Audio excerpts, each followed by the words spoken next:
Well, okay. So there was a plan. There was a plan. It kind of works. Ladies and gentlemen, welcome back to day 3 of Darkest Dungeon, where I was left in episode 2 at the brink of despair as to how I was to get out of this scenario that I got myself in of being poor, my 2 best teams being stressed to hell, I couldn't afford to repair them, and how to get out of the hole. How to get out of the hole. Well, I started in a pretty sound way, honestly. I was like, right, what I'll do is I'll do a couple of low-level missions. I have plenty of team members who can go out on missions, but the problem I've got now is that so many people have... A couple of people have died. I've got rid of a couple of people, like the Antiquarian. I wasn't a big fan of that class. The Jester, which needs a little bit more pre-planning. I removed them and got some more in, but then there's no real cohesive team that I enjoy playing with that's left. But it is what it is, and it's fine. So I was like, okay, what I'll do is I'll send some people out on some low-level missions. This kind of worked a little bit. We were getting... For the first few hours, this kind of worked. I would spend... I knew that I could get away with spending about $3,000. But before that, I thought, right, what I'll do is some lightless dungeons. I'll take a reasonably good team out to dungeons that have no light in them, so I won't take any torches, which should get us more loot to just get money. That's the goal. Get money. Doesn't matter about anything else. We're not going to provide them with like herbs or anything like that. We're just going to get as much money as we possibly can. And that started to work. I would go out. I would do a mission. I would get a little bit of money to put somebody into stress relief. And then I could go out again and cycle this process. I was slowly sort of rebuilding my teams back to the point where I could do some good missions. And it started to feel really good. And the game kept suggesting that you should do this boss called the Wizened Hag. I was like, I kind of almost have a team capable of doing the Wizened Hag, but not quite. But we should go for it anyway, right? We should absolutely go for this mission. So I was like, okay, I can figure out a team that can do this. So I was moving forward. In one of these missions, I was starting to get confidence back again. The Shambler orb was there. And I'll be honest with you, I don't think I really made a mistake here. That I can't rectify in the future anyway. My team had no stress, was full health, ready to rock and roll. They were good. So I was like, I've beaten the Shambler before after I'd killed a boss. Like, I was in pretty good shape. Probably at that time I did have boss buffs, is something I reflect on now. So I was like, I'll take on the Shambler, no problem.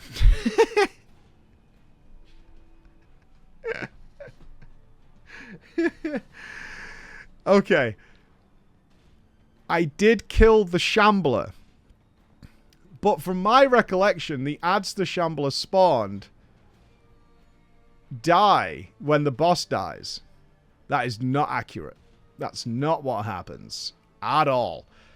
And I ended up in a situation where one of my characters died that I really, really, really liked. And I couldn't do anything to get out of this scenario. I couldn't do a goddamn thing.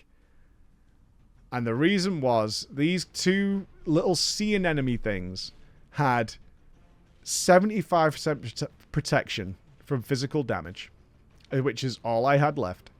They had 25 plus speed, which means they just outdid everything I could do, 150% increased damage, and a bunch of other stats.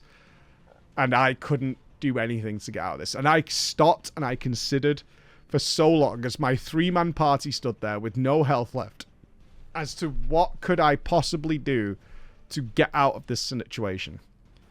Because I can run away, which we're allowed to do under our rules. But that meant I would lose the trinkets of my dead character. I would lose all the rewards for actually killing the Shambler, which I did do. And just limp home with a completely stressed to the tits army that was about to have heart attacks or die from physical damage. And there was nothing. I have never felt so hopeless, so lost, so just beaten down. And I really considered every option. Like, their buffs lasted 3 more rounds, but in those 3 rounds, that's 6 attacks, and I can't do any damage. All my damage does 1 damage, and although they only have 8 HP, I need, like, several rounds to do that damage, and my characters will be long dead before we get that far. I felt awful. I felt so low and so beaten, and I had to run away. I had to run away with another character down, which then left me broke again. Broke, trinketless, rewardless, so beaten down and lost. And the biggest mistake I made here, I think, is when the shambler spawns, it completely reshuffles your team. And that put me behind by like five moves or something to try and correct this situation. And now I think, oh, what I should either do is, I can't predict the shambler is going to be there, but what I should do is probably scramble the team beforehand, so there's a much higher chance it actually scrambles into a more coherent unit than what it gave me. Because it's definitely going to scramble them, but if I start in the ideal setup, it's definitely going to be wrong. So there's a chance that it'll scramble at least 2 or 3 of the characters into a good spot. So that's what I probably need to do next time, is pre-scramble my team, or carry. I mean, there's no room to carry like move resist or anything like that. So I was back on the back foot again. But then redemption. I had earned enough throughout the day to fully repair my main team, the level 4s.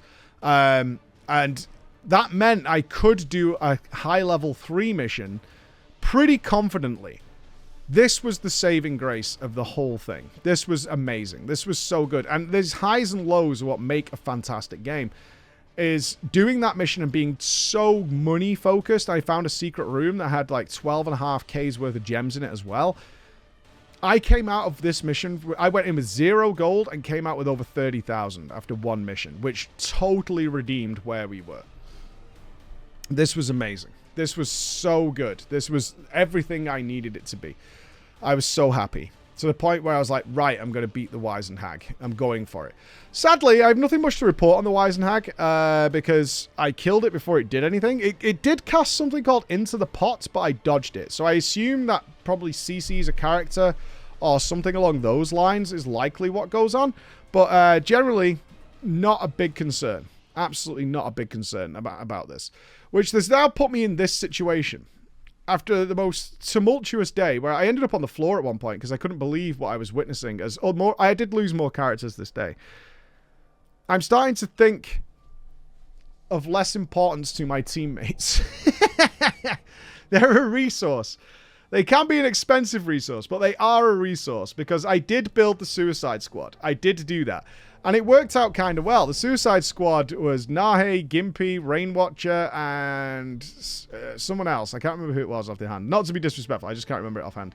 And you'll now notice that they have names like Nahe 3, Gimpy 3, because they're constantly resurrected. I've kind of created this meat grinder where they just go in, they get ground to dust, and then they are reborn to suffer again.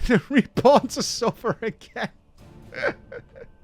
Which is kind of funny, especially because I like the people they're named after and what's happening to them. They just go round and round. I've added a number to them because they're the official Suicide Squad, and that's their purpose now in life, is just to constantly be born, murdered, and reborn to be murdered again. And these soulless husks will serve as my top up to my pennies whenever I get low, which I think is probably a smart idea. It's a smart idea to utilize these people as I mean, what's the correct word here? Minions, I'll go with. Seems the kindest way of putting it. Minions. But Darkest Dungeon is changing me as a person. It's making me... it's making me a bad guy. Not that I'm trying to be, but needs must, ladies and gentlemen. Needs must. Now I have a lot of money. As I come to the end of day 3, I have a lot of money. I can upgrade people quite hard. And I think my focus now... I'm starting to be hit very, very hard. Like, I do a lot of damage, but I'm starting to be hit very hard. So I think I need to start focusing on blacksmith upgrades in order to just reduce the damage taken by my team. I'm probably going to have to start being less offensive with my trinket usage. I often use trinkets like bonus damage, but cause extra stress, things like that, because stress is becoming a bigger problem in the later dungeons. We're not quite at the Darkest Dungeon yet. We have done a couple of runs in the Warrens now, managed to get through that. So I'm starting to learn all the other dungeons. What the Darkest Dungeon holds for me, I don't know. And what's really scary about that is I do have a quest in there. It's a level 6 quest, which none of my characters are at yet. I've got a bunch of level 5s. Is that I'm going to have to sacrifice that first team.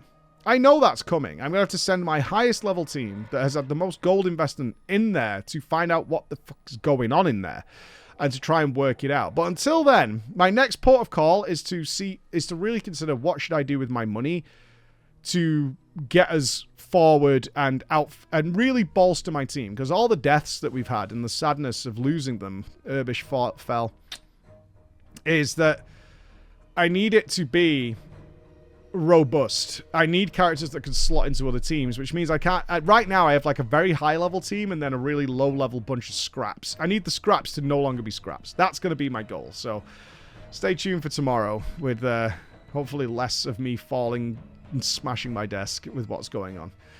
See you later, guys. Bye-bye.